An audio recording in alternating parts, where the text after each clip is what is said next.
Next property number 11।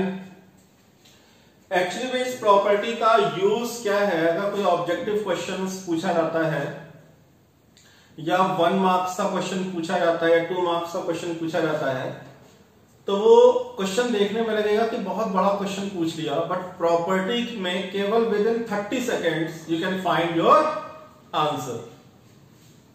Property कहती है कि मान लो हमने एलिमेंट्स उठाए, हमने एलिमेंट्स लिए R1 के। मैं क्या बोल रहा हूं, हमने एलिमेंट्स उठाए R1 के, तो R1 के एलिमेंट्स क्या है, A11, A12, A13। हमने R1 के एलिमेंट्स उठाने के बाद क्या किया, फर्स्ट रो को भूल गए। अब हम कोफैक्टर उठाएंगे। कोफैक्टर भी हम रो के उठाएंगे क्योंकि हम रो की बात कर रहे हैं, लेकिन जिस रो के एलिमेंट्स उठाए हैं उस रो को छोड़ के और किसी रो को कोफैक्टर उठा लो। मान लो हमने कोफैक्टर उठाए हमने R2 के। R2 के एलिमेंट्स हैं A21, A22, A23, तो इनके कोफैक्टर के सिंबल्स क्या होंगे, C21, C22, C23। अब क्या करें, एलिमेंट जो R1 के लिए थे कोफैक्टर हमने किसी और अनदर रो के लिए कॉरस्पॉन्डिंग मल्टीप्लाई कर दें। A11 करें, C21 करें, A12 करें, C22 करें, प्लस A13 करें, C23 करें। फाइनल रिजल्ट हमेशा आएगा 0।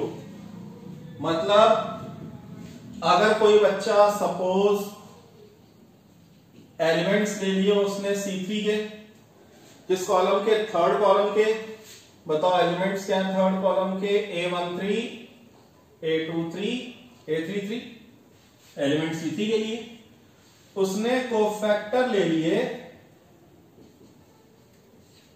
जिस कॉलम के एलिमेंट्स लिए, बात कॉलम की ही करेंगे, उस कॉलम के कोफैक्टर नहीं लेने, किसी और कॉलम के कोफैक्टर लेने। मान लो हमने C2 के कोफैक्टर ले लिए, कोफैक्टर हमने C2 के उठा लिए, क्या आएंगे भाई, A12 का कोफैक्टर C12 होगा, A22 का कोफैक्टर C22 होगा और A32 का कोफैक्टर C32 होगा।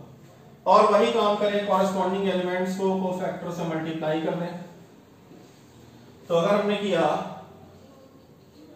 A13 C12 plus A23 C22 plus A33 and C32, तो वैल्यू क्या आएगी, 0।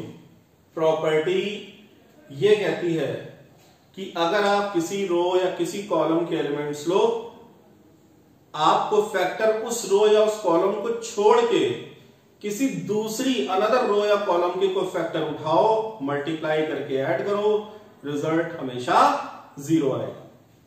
ठीक है। पिछली प्रॉपर्टी नंबर 10 में क्या सीखा था, ये बेटा आप कॉपी कर लेना, मैं रब करता हूं।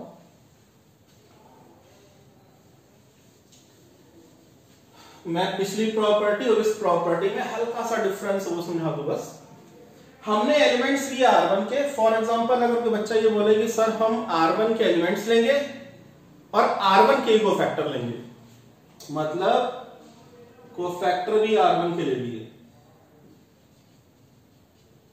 तो R1 के कोफैक्टर C11, C12, C13। अब पिछली ही प्रॉपर्टी में सिखाया है, अगर आप A11 C11 करते हो, A12 C12 करते हो, A13 C13 करते हो, तो ये कैलकुलेशन होके क्या आंसर आएगा, this is equal to value of determinant. ये वैल्यू 0 नहीं होगी, ये वैल्यू इस डिटर्मिनेंट की वैल्यू को रिप्रेजेंट करती है। मान लो इस डिटर्मिनेंट की वैल्यू ही 0 कैलकुलेट होके आ जाए, हाँ तब ये 0 लिख सकते हो, बट इसको हम 0 नहीं लिखेंगे, हम इसको लिखेंगे this is equal to value of determinant. तो जिस रो या जिस कॉलम को लोगे, अगर उसी रो या उसी कॉलम के कोफैक्टर को मल्टीप्लाई करके ऐड करते हो, then we will get value of determinant. But अगर रो आपने ली, पहली रो को फैक्टर आपने किसी और रो के उठाए, या कॉलम आपने लिया पहला या दूसरा को फैक्टर किसी और अनदर कॉलम के उठाए, तो उनको ऐड करने पे, मल्टीप्लाई करके ऐड करने पे रिजल्ट क्या आएगा? हमेशा 0 आएगा।